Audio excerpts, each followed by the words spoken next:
Halo sahabat YouTuber yang terkasih, dimanapun kita berada, kembali lagi di channel Citra Ayu Sipayu. Dan kali ini saya akan berbagi cerita tentang kehidupan saya kepada teman-teman semua. Namun bagi teman-teman yang belum subscribe channel ini, silahkan subscribe dan dukung. Dan cara subscribe, like, dan komen supaya channel ini semakin maju dan berkembang.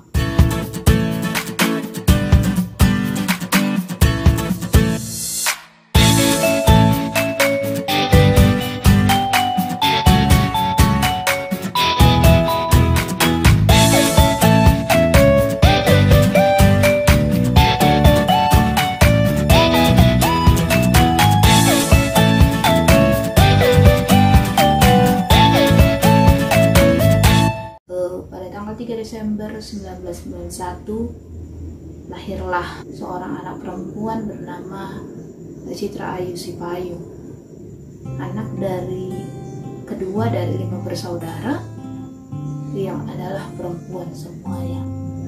Saya lahir dengan keadaan yang berbeda dari saudara-saudari saya yang lain. Saya terlahir dengan keadaan yang low vision.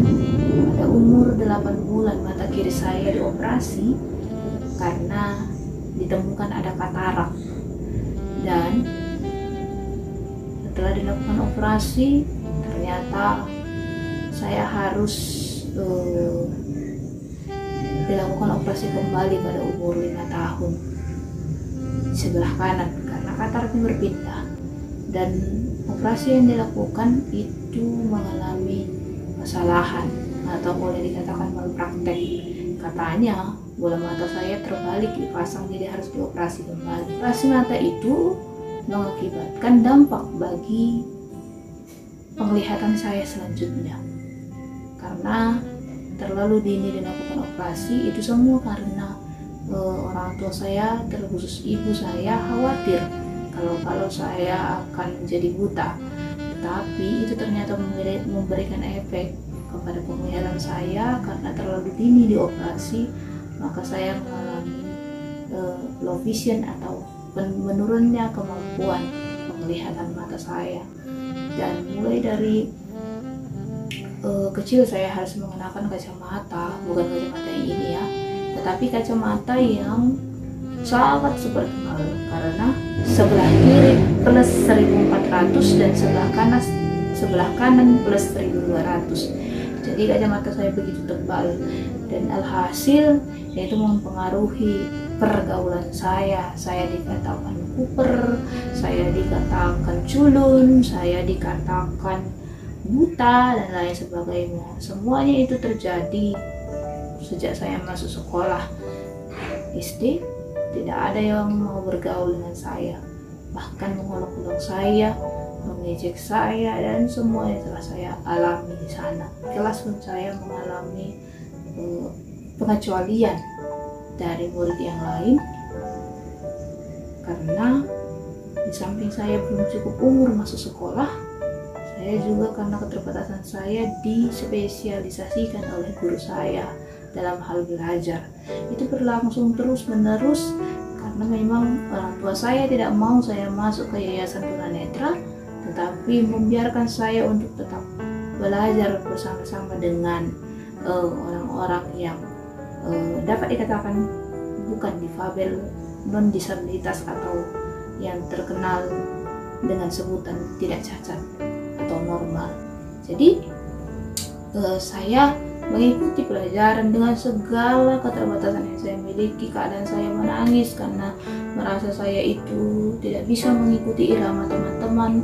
Kadang saya merasa sendirian dan merasa kurang percaya diri dan lain sebagainya. Ketika umur 5 tahun ditanya, karena kebetulan ibu saya adalah seorang guru, saya berkata saya ingin menjadi guru. Selanjutnya ketika masuk SD, ketika ditanya saya ingin menjadi penyanyi. Lalu saya ingin menjadi pemusik dan lain sebagainya. Dan pada satu hari saya melihat seorang pendeta yang luar biasa dalam pelayanan di Purba ketika saya SD, maka saya pun berharap bisa menjadi seorang pendeta. Berjalannya waktu semuanya berubah, dan ketika saya SMA fix semuanya saya harus menjadi pendeta. Itulah harapan saya. Jadi bukan sesuatu yang dapat dikatakan keputusan yang diambil karena gagal masuk SPMB, SNPTN dan lain sebagainya, bukan nomor 2, tetapi memang itu adalah pilihan saya. Banyak orang yang seolah-olah menyepelekan apa yang saya impikan. Bahkan ada yang berkata kepada saya, tidak usah pala berkuliah, keadaanmu kan kayak gini, bagaimana kamu nanti, selama ini kan kamu tinggal di kampungnya. Tetapi saya tidak menyerah, karena itu hanyalah orang-orang yang berusaha untuk mensyutkan diri saya. Tetapi saya berkata, saya tetap berkuliah. Bahkan orang tua saya melarang saya untuk berkuliah. Hingga suatu ketika tamat SMA, mereka berkata, tahun depan kamu kuliah, karena tahun ini kamu harus operasi mata.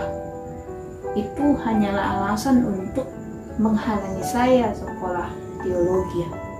Dan saya menuruti mereka. 3 bulan saya berobat ke Bandung bersama dengan keluarga saya, tinggal di rumah kakak di sana yang masih ada hubungan keluarga, dan kebetulan suaminya adalah seorang dokter, dan saya menuruti. Jika berjalannya waktu, saya pulang ke Medan, dan akhirnya pendaftaran sudah tutup. Ya, saya menunggu dengan dukungan dari orang tua saya, keluarga saya. Mereka mengizinkan saya kursus musik, tetapi hanya berjalan 3 bulan karena saya merasa bosan. Akhirnya tahun depannya, kira-kira tahun 2010, saya pun meminta kepada orang tua saya agar saya mendaftar. Mereka berusaha mengarahkan saya untuk saya berkuliah di tempat yang lain. Tetapi saya berkata, saya tidak ingin mencoba bagaimanapun, karena saya harus sekolah teologi. Keluarga besar dikumpulkan hanya untuk melarang saya.